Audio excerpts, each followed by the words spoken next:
azules aguas del mar. Podríamos pensar que nos hallamos en Polinesia, pero no. Estamos viendo la isla desde el continente africano. Es una isla mediterránea, una isla poblada por bereberes que, a pesar de lo que las historias de piratas y corsarios nos hayan podido hacer pensar, son un pueblo acogedor, laborioso, inteligente y, sobre todo, poco belicoso.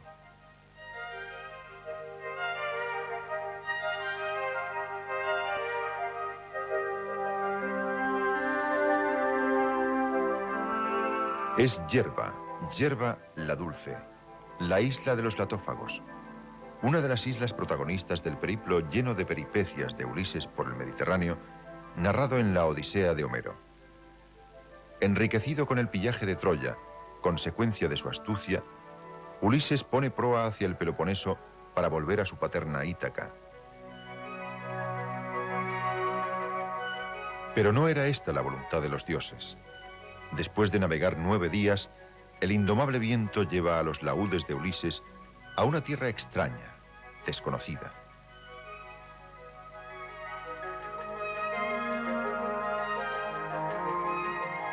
Cuando los hombres de Ulises han comido y descansado a la sombra de sus naves y de las acogedoras palmeras, dos exploradores del intrépido navegante se aventuran por la nueva tierra que han abordado.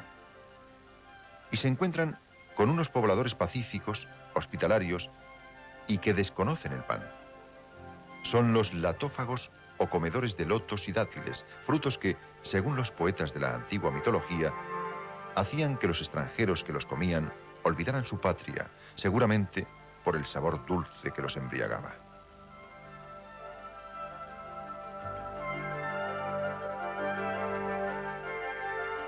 Todavía hoy se utilizan en estas aguas las embarcaciones herederas de aquellos laúdes, naves pequeñas pero muy marineras, de un palo con vela latina triangular. Su imagen casi podríamos decir que forma parte del paisaje de la isla.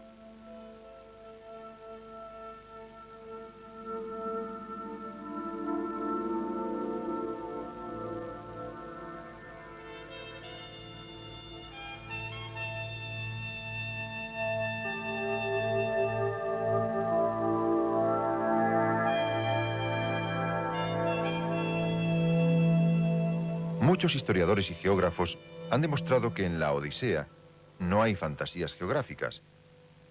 ¿Qué otra isla puede ser sino Jerba, en la que se encuentren los míticos frutos comparables a cantos de sirenas?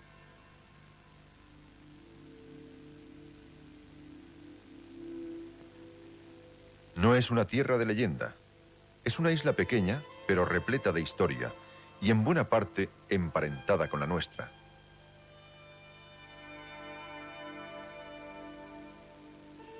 Observando su localización en el mapa, se podría pensar que la aparentemente insignificante isla de Jerba ha estado condenada a quedar al margen de los agitados aconteceres de la historia del Mediterráneo. La realidad es muy diferente. Su posición estratégica y su situación dominante del Mediterráneo central explican que haya sido protagonista de una parte relevante de esa historia mediterránea, en la que España siempre ha ocupado un lugar preeminente.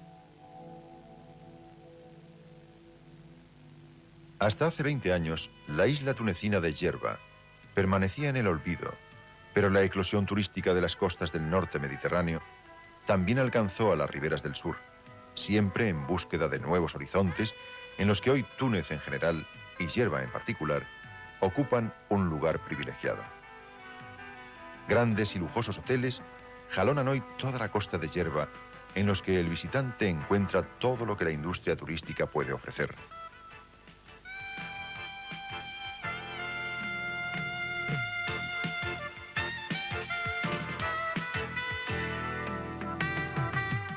Dejemos de lado las playas destinadas a tomar el sol, remontemos en el tiempo los siglos y acerquémonos a la costa, hoy ignorada, en la que se asentaba la en otro tiempo floreciente capital de la isla.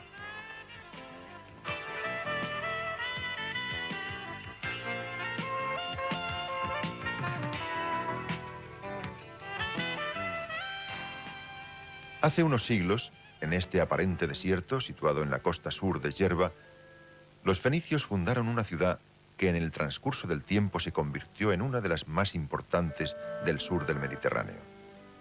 Menix. Aquí se descubrieron sus primeros vestigios, en las cercanías del viejo puente romano que unía la isla con el continente. Estas colinas, cercanas al mar, son en realidad las ruinas solidificadas de los restos de la ciudad. Las huellas, muy deterioradas de la antigua ciudad, se extienden sobre una superficie de unos 5 kilómetros cuadrados, lo que da idea de la importancia que tuvo este enclave humano.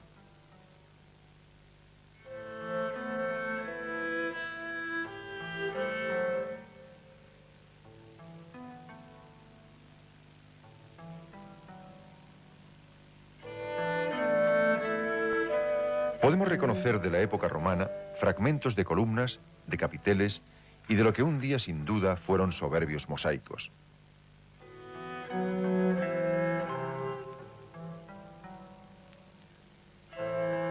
También son apreciables ruinas de viviendas, de grandes cisternas y los vestigios de lo que debieron ser grandes edificios de la antigüedad. Templos, fórum, teatros. Aquí el paso del tiempo y posiblemente la mano del hombre ha hecho estragos. Sin embargo, nunca se han realizado excavaciones arqueológicas sistemáticas en la zona. Quizá un día, bajo esta tierra, aparezcan las huellas del gran esplendor que tuvo la mítica Menix, ciudad a la que acudían bajeles de todos los confines del Mediterráneo. Su desarrollo y florecimiento se debió en buena parte al ser uno de los centros más importantes de la fabricación de púrpura, ese tinte tan apreciado por los antiguos que se extraía de un molusco muy abundante en la zona. El comercio de la púrpura tuvo una gran relevancia en la economía primitiva del Mediterráneo y se dio también en otras zonas, como por ejemplo en Ibiza. Posiblemente fueron también los fenicios los que enseñaron a la población autóctona la fabricación del aceite con los frutos de olivos salvajes, otra de las fuentes naturales de riqueza de la isla. A primera vista, poco queda del esplendor de la antigua Menix.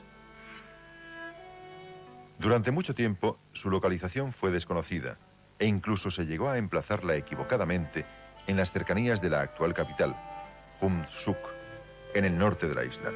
Sin embargo, el gran historiador cronista de la antigüedad, Plinio, la situaba claramente en la costa de la isla que mira hacia África.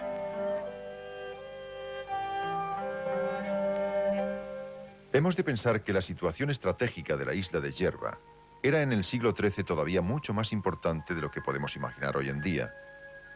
La forma más habitual de navegación era el cabotaje, o sea, el tráfico marítimo bordeando las costas.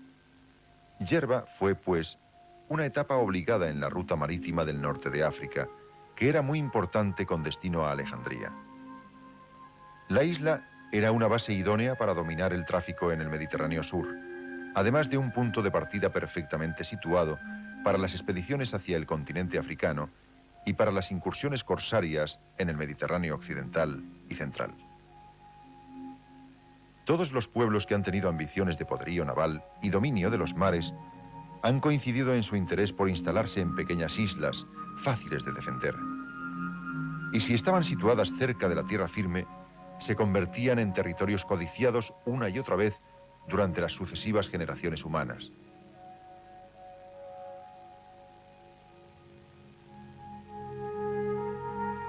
El imperialismo de la Corona de Aragón tampoco fue ajeno a esta circunstancia.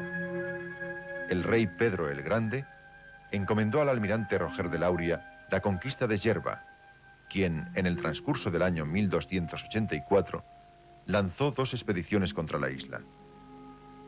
El almirante pagó de su bolsillo las 20 galeras que necesitó avituallar en las sendas incursiones para dominar la estratégica isla. Los cronistas musulmanes hablan de una auténtica masacre, y aunque la historia tiene muchas veces la óptica de las personas que la escriben, parece ser cierto que la arrolladora victoria de Roger de Lauria supuso grandes pérdidas para la población autóctona. Años más tarde, una vez desaparecido el gran almirante Roger de Lauria, sería nombrado gobernador de la isla de Jerba el capitán cronista Ramón Muntaner.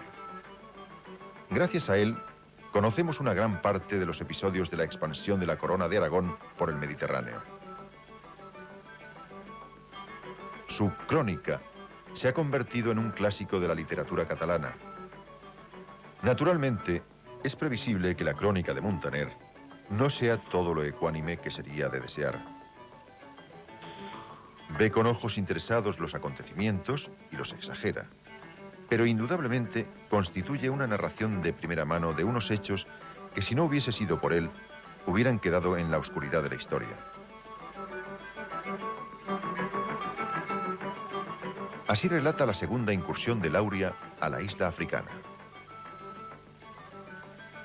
No transcurrió mucho tiempo que recorrió de nuevo la isla de Gerba y trajo más gente de la que antes había traído. De modo que los moros de Gerba se fueron al rey de Túnez y le dijeron: Señor, ya ves tú que no puedes defendernos del poder del rey de Aragón, por lo que, Señor, te rogamos quieras absolvernos para que podamos pasarnos a su señorío. De lo contrario, Señor, date cuenta de que la isla quedará deshabitada. Así el rey de Túnez dio su acuerdo, y ellos mandaron sus mensajeros al rey de Aragón y se le rindieron, y por él al almirante. Y el almirante mandó construir allí un hermoso y fuerte castillo que se ha mantenido, se mantiene y se mantendrá a mayor honra de cristianos como otro castillo no haya.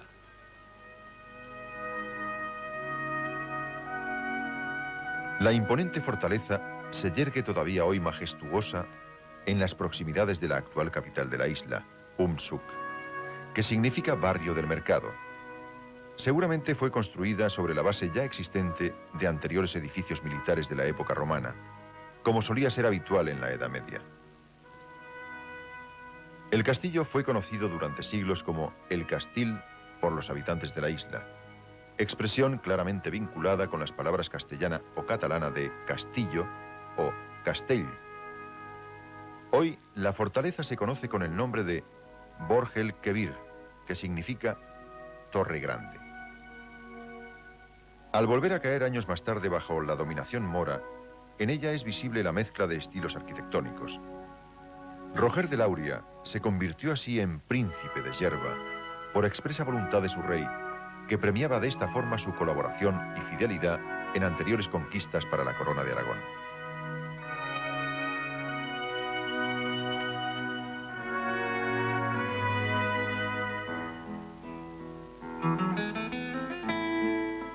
Hay que pensar además que la posesión de la isla suponía también unos pingües beneficios.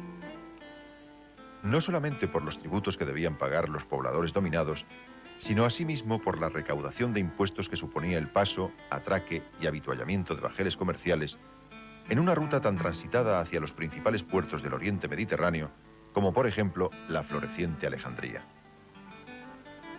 De todas formas, la dominación catalano-aragonesa de Gerba no fue tranquila, ya que la amenaza de las tribus árabes del norte de África era constante.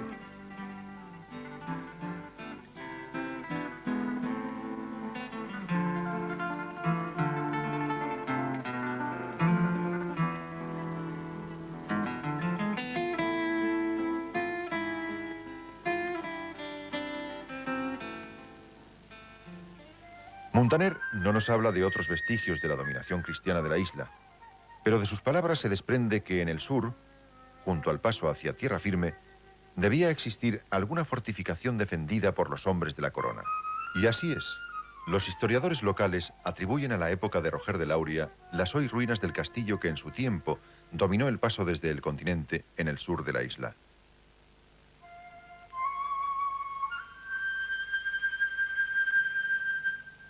De características menos imponentes que la fortaleza del norte, esta construcción militar también ha sido conocida desde hace siglos como el Castil.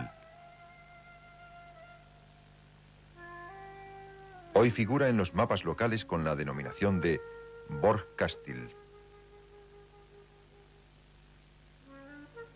Está enclavado en una zona de difícil acceso al estar situado en la punta de una península cuyo istmo está formado por unas grandes marismas. Por aquí pasaron los pueblos del mar, fenicios, cartagineses, romanos, griegos, vándalos, bizantinos, árabes y también nuestros antepasados directos. Estas piedras son simplemente hoy en día unas ruinas. No en vano han pasado 7 siglos, pero para nosotros tienen mucha importancia. ya que han sido colocadas por manos de nuestros directos antepasados, valencianos, catalanes, mallorquines, aragoneses, a las órdenes de Roger de Lauria. Estamos a pocos kilómetros en línea recta del norte de África, concretamente de la costa libia.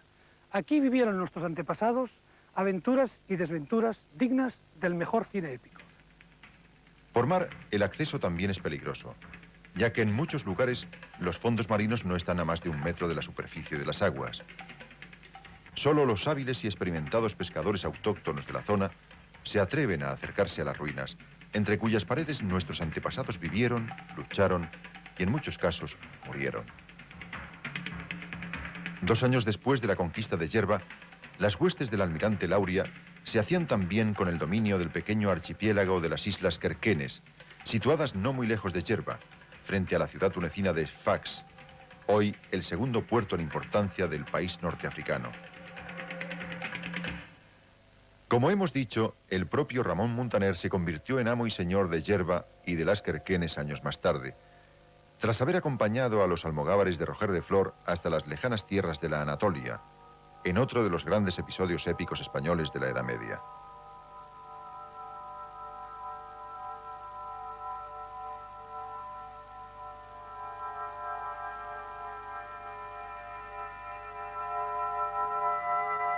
Los sarracenos habían causado grandes estragos entre los cristianos de la isla, y el rey encomendó al soldado cronista que fuese a Yerba. Según Muntaner, la guerra que emprendió en la isla para pacificarla duró 14 meses.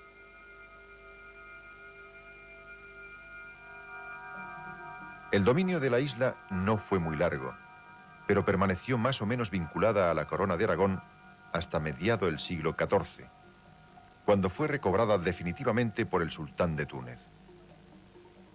Posteriormente fue reclamada por la fuerza por el rey Alfonso el Magnánimo. Un primer ataque se convirtió únicamente en un saqueo de las islas Kerkenes, mucho menos protegidas y más accesibles para la flota de la corona de Aragón.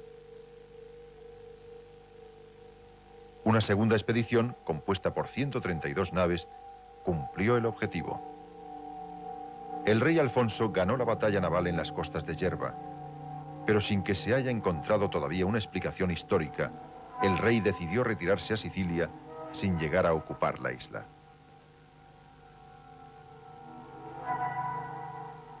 En 1560, una nueva expedición española se hizo fuerte en el Castillo del Norte, donde se refugiaron unos 5.000 soldados del rey Felipe II, el sucesor de Carlos V. Tras un prolongado sitio, las fuerzas turcas comandadas por Dragut, que se había puesto al servicio del sultán Solimán el Magnífico, derrotaron a los españoles y eliminaron completamente a los vencidos, construyendo cerca del castillo un macabro testimonio de su victoria.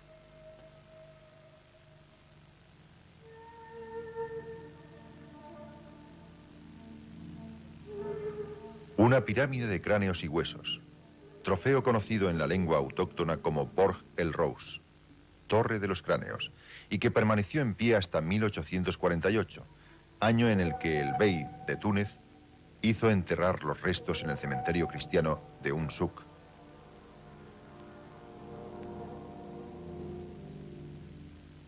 Hoy completamente saqueado, pero en el que se levanta un monolito conmemorativo.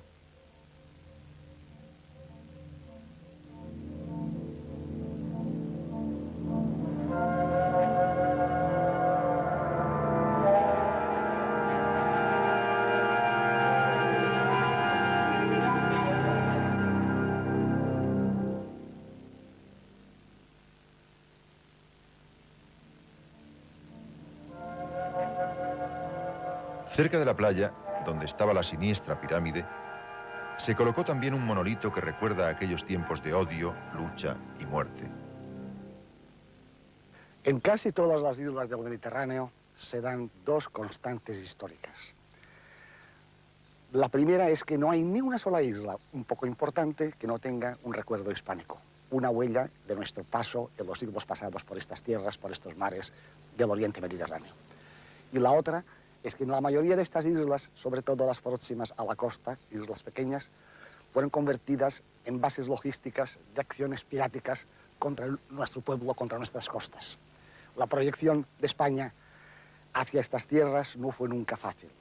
Aquí, en este mismo momento, en este mismo lugar, como ya hemos dicho, existe el monumento a los cráneos. Aquí, a mediados del siglo XVI, 5.000 soldados y marineros españoles de Carlos I fueron masacrados. No por los tunecinos, sino por los turcos que en aquellos momentos dominaban estas tierras.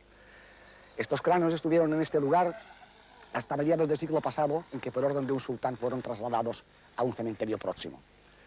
Pero esto son testimonios ya del pasado, son testimonios superados. Hoy en día el pueblo español, el pueblo tunecín quiere vivir en paz, quiere vivir en concordia y en amor. Y esto no pasa de ser una anécdota sangrienta, eso sí, pero una anécdota de nuestra historia.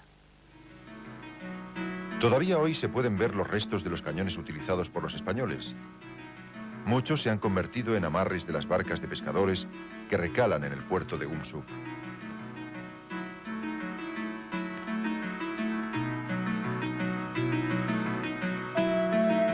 Yerba hoy ha olvidado los enfrentamientos pasados.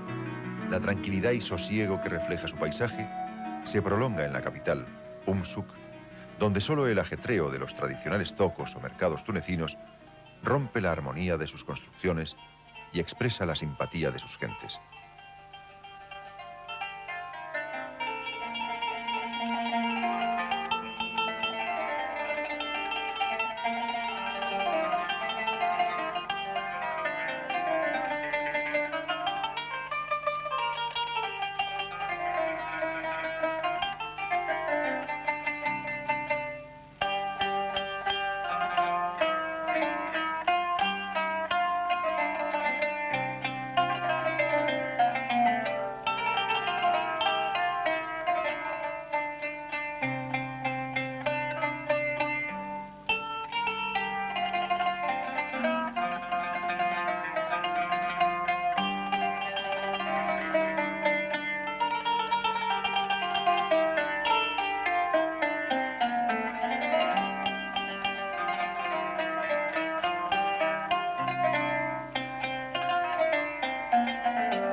La isla está poblada por unas 70.000 personas que viven de la cerámica, del cultivo de los cereales de secano, productos de huerta y de las siempre presentes palmeras y olivos.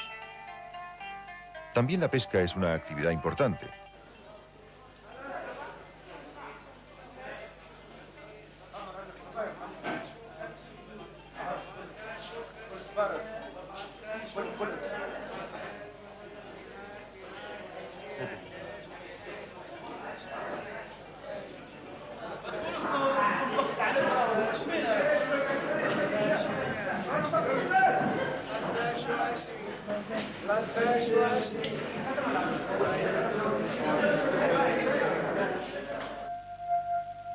Hoy Yerba vive de acoger al extranjero, al visitante que busca su sol y sus playas.